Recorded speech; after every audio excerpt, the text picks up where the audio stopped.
I would do it. I wrote down 8 or 9 names. Let me just give you an example. This would be top-tier names. Fire away. You know what else I thought? Eberflus looked like a beaten man at the podium yesterday. Didn't you think so, Shay? Just yesterday? No, normally, like, he's upbeat. It's about the process, right? Love the brother next to you, right? And he's normally, right in the face of an 0-14. He's in a better mood than the rest of us. Yeah, right? I had multiple players told me we were 0. We'd lost 14 in a row. And that dude came in every morning. Good morning, let's go. Let's get to work. Right? Yesterday, he looked more like, somebody had hacked into his 401k. Well, maybe he sees the writing on the wall finally. Remember this time last year, he hit the podium with a big smile, and we're all like, oh. Somebody must have got an extension or know they're coming back. Somebody got told something. This year, kind of feels similar, but the other way. Right. Dragon Slayer. Right. So we'll see exactly what happens. We'll see. But can they beat Minnesota? Absolutely. I don't think Minnesota's a world beater. Yeah. Good team. Yeah. Hell of a coach. Oh, yeah. Oh, yeah.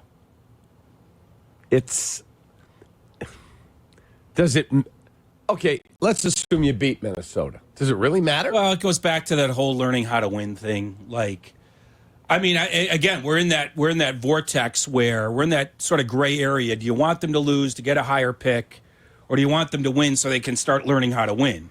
Like, we're back into that whole thing. And, like, there's still a few games left before I think we really just say, hey, just tank, get the highest pick you can possibly get.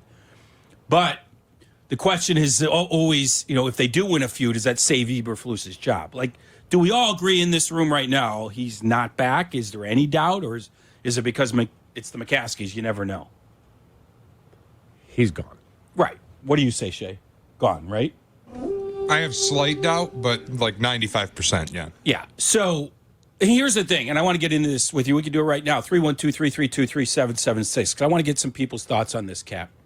Like, would you agree nobody in that building since the first game of the season to this point has taken a bigger hit reputation-wise than probably Ryan Poles?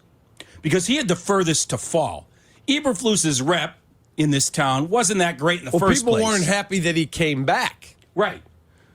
Poles, once they drafted Caleb, and wow, they got Roma Dunze. Oh, right. Wow, they got DeAndre Swift. Oh, wow. He locked up Andrew Bill. Like, everyone's like, wow, exactly. We're making moves. Even knowing that he didn't do everything with the offensive line. Thought, okay, well, we'll deal with that later. Mm-hmm. But I remember saying, and I don't think anybody disagreed, that as far as a rebuild goes, he had not made a misstep. Yep. Well, he's made a misstep. The offensive coordinator hiring, that's a misstep right there. Perhaps not addressing the offensive line a little bit more, even just this year, knowing he would later, probably a misstep. So I feel like he's taken the biggest hit reputation-wise because he had the furthest to fall. Mm-hmm. Now, he can recover all that reputation-wise and everything else if he hires the right coach. No question about it. But here's the thing, Cap, and here's the thing I'm adamant about, and I'm sure a lot of people. You can't go get another headset. Unless it's Ben Johnson. That's the only one. You can't go get another OC or DC and give him the reins to lead men into battle for the first time ever and earn respect when you've never done it before. You can't do it again, not with Caleb Williams there. Okay, I don't disagree with you. I think we're on the same path. But this, oh my God, Ben Johnson, how is he any different? And I'm not going to use Matt Nagy because he didn't call plays when he came here, but he was the hot coordinator. How is he any different than when Arthur Smith was the hot name coming to Atlanta and he gets fired? And every year there are these hot coordinators that you find out actually not a great leader, CEO of 53 men. Great offensive coach. He also has, thanks to Brad Holmes, 3 number 1 picks on the offensive line. He's got Jahmyr Gibbs, who's a beast, David Montgomery, Amon-Ra St. Brown, Jamison Williams, a top 12 pick, Sam Laporta, an outstanding. Like, he's got a ton of talent.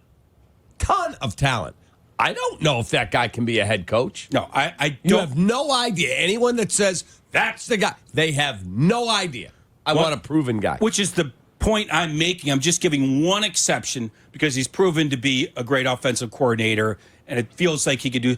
I'll give one exception because, look, there's probably coordinators out there capable, but I don't think the Bears should be the training ground anymore. Not when you have a franchise quarterback there. So I gave you one exception, Ben Johnson, just because he's proven to be such an offensive coach. What I'm getting at, Cap, and I want to run this by you and some listeners.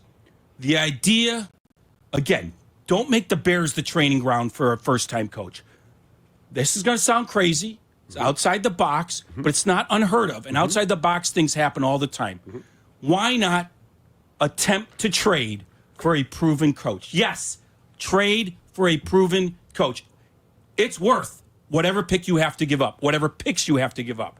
I wrote down 8. So wait, if you have a top 10 pick, which is where they're trending, you're giving up a top 10 first-round pick for a coach. I think it's worth discussion. Now, maybe it's a second-round pick.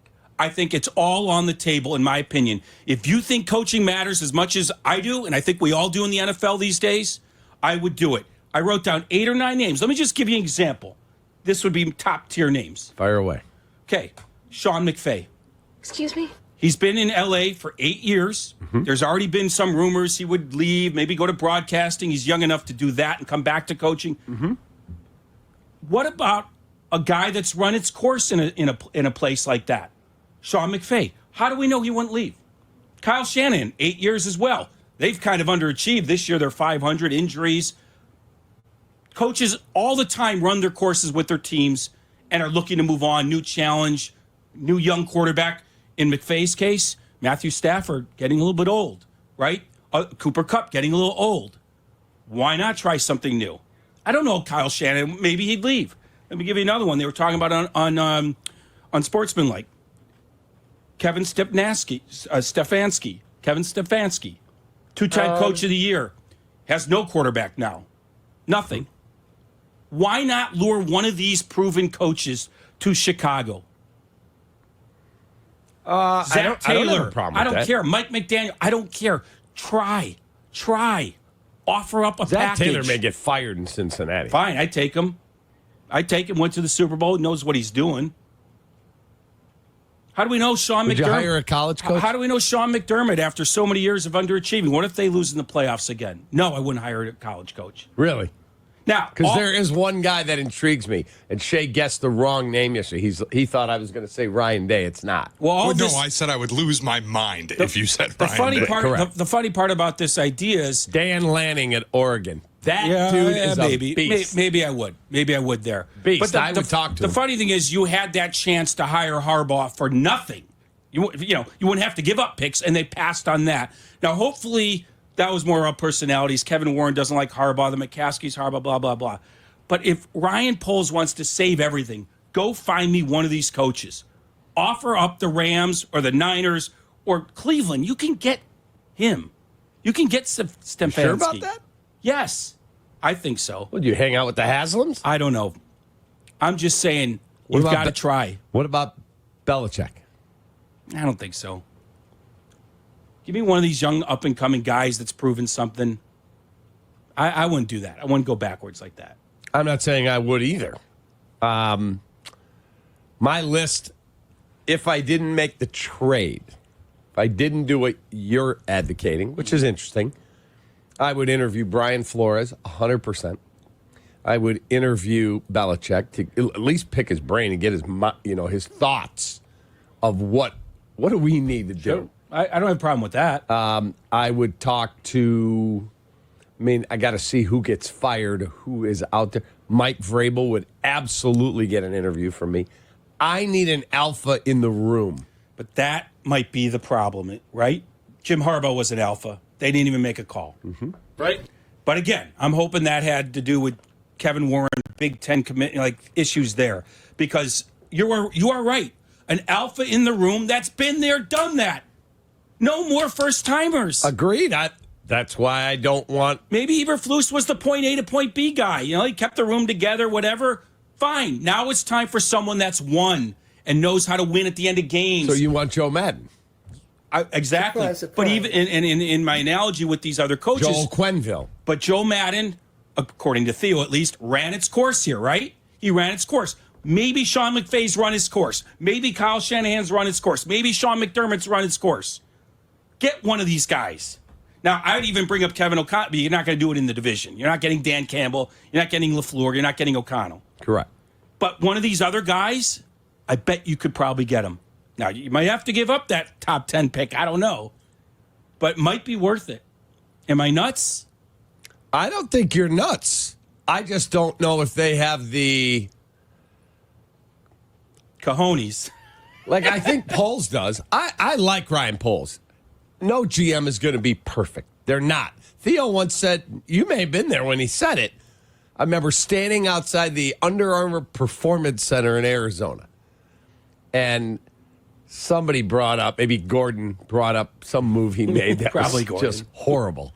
And he's like, listen here.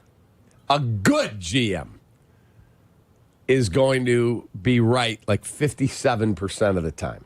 He goes, and that's the best in the industry.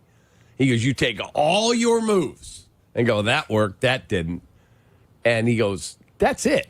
I would agree with that. And when it comes to players' decisions, I would agree with that. But this OC thing, that's different. That's like you have tons of ways to investigate if this is the right guy. Well, You're not dealing with a human being and his physical abilities. Agreed. But somebody up there told me that they interviewed Cliff Kingsbury and Eberflus wanted no part of it. Right. So I Too agree. big a personality. I agree that it was probably Eberflus more than anyone, but now it's time for Ryan Poles to take charge. You know? Now it's time. You want to keep Thomas Brown? Fine. I don't care. Get a head coach that knows how to lead men. Not with acronyms and hits principles. Knows how to win. All right, 312-332-3776. 312-332-3776. If, as we believe, dear Lord, please listen to our prayers, they move on from Matt Eberflus, what would you do?